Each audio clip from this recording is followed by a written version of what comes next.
കൊടുങ്ങല്ലൂരിലെ പുല്ലുറ്റി ചാപ്പാറയിൽ 4,15,00,000 രൂപ ചിലവഴിച്ച് പൊതുമരാമത്ത് വകുപ്പ് നിർമ്മിക്കുന്ന സയൻസ് പാർക്കിന്റെ ആദ്യഘട്ടം പൂർത്തിയാകുന്നു. കെട്ടിടത്തിന്റെ പണി ഏകദേശം പൂർത്തിയായി. കെട്ടിടത്തിലേക്ക് ആവശ്യമായ ഫർണിച്ചറുകളും ഇന്റീരിയർ പ്രവർത്തനങ്ങളും കൊടുങ്ങല്ലൂർ നഗരസഭ ഇത്തവണത്തെ പദ്ധതിയിൽ ഉൾപ്പെടുത്തി നടപ്പിലാക്കും. ആധുനിക രീതിയിൽ സജ്ജീകരിച്ച biology, physics, chemistry, mathematics, mechatronics ലാബുകൾ, science park, botanical garden, zoological garden എന്നിവയാണ് ആദ്യഘട്ടത്തിൽ തന്നെ പരിഗണനയിൽ ഉള്ളത്. ഇതിനായുള്ള കെട്ടിടത്തിന്റെ പണി ഏകദേശം പൂർത്തിയായി. കെട്ടിടത്തിലേക്ക് ആവശ്യമായ ഫർണിച്ചറുകളും ഇന്റീരിയർ പ്രവർത്തികളും കൊടുങ്ങല്ലൂർ നഗരസഭ ഇത്തവണത്തെ പദ്ധതിയിൽ ഉൾപ്പെടുത്തി നടപ്പിലാക്കും. രണ്ടാം ഘട്ടത്തിൽ ആധുനിക രീതിയിലുള്ള ശാസ്ത്രം മ്യൂസിയം, പ്ലാനറ്റോറിയം, ഒബ്സർവേറ്ററി എന്നിവ നിർമ്മിക്കും.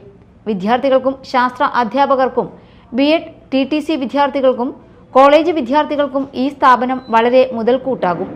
ദിവസേനയുള്ള സന്ദർശനങ്ങൾക്ക് പുറമെ വിവിധ ശാസ്ത്ര പരിപാടികൾ, ക്യാമ്പുകൾ എന്നിവ സയൻസ് പാർക്കിൽ വിദ്യാർത്ഥികൾക്ക് വേണ്ടി നടപ്പിൽ വരുത്തും. മുതിർന്നവർക്കുള്ള ശാസ്ത്രവുമായി ബന്ധപ്പെട്ട പരിശീലനങ്ങളും സയൻസ് പാർക്കിൽ ഉണ്ടാകും. VR സുനിൽകുമാർ MLA, കൊടുങ്ങല്ലൂർ നഗരസഭാ chairperson Honey Peethambaran, vice chairperson Sumitha Nisaf, ward councillor EC Ashokan എന്നിവർ സയൻസ് പാർക്കിന്റെ പുരോഗതി വിലയിരുത്തി. എന്നെ സംബന്ധിച്ചിടത്തോളം ഒരു സ്വപ്ന പദ്ധതി കൂടിയാണ് സയൻസ് പാർക്ക്. കൊടുങ്ങല്ലൂർ നഗരസഭയിൽ അതോടൊപ്പം തന്നെ ഉന്നത വിദ്യാഭ്യാസ മേഖലയ്ക്ക് വലിയൊരു നേട്ടം കൂടിയായിട്ടാണ് ഇതിനെ കാണാൻ കഴിയുന്നത്. ശാസ്ത്ര അവബോധം കുട്ടികളിലേക്ക് എത്തിക്കുക എന്നുള്ള ലക്ഷ്യത്തോടു കൂടി തന്നെ ബഡ്ജറ്റിൽ ഉൾപ്പെടുത്തി 4.5 കോടി രൂപ ചെലവഴിച്ചുകൊണ്ടാണ് ഇതിന്റെ തുടക്കം കുറിച്ചിട്ടുള്ളത്.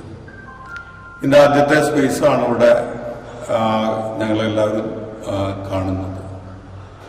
അടുത്ത അതിന്റെ പ്രവർത്തനങ്ങൾ തുടർന്നുകൊണ്ടിരിക്കുകയാണ്. തീർച്ചയായിട്ടും ഇതിന്റെ പ്രവർത്തനം വിലയിരുത്തുന്നതിനും എത്രയും പെട്ടെന്ന് ഇതിന്റെ പ്രവർത്തനങ്ങൾ പുരോഗമിക്കുന്നതിനും വേണ്ടി ആണ് ഇതെല്ലാം സന്ദർശിക്കുന്നതിന് ഞങ്ങളിവിടെ എത്തിച്ചേർന്നിട്ടുള്ളത്. Media time, Kodungallur.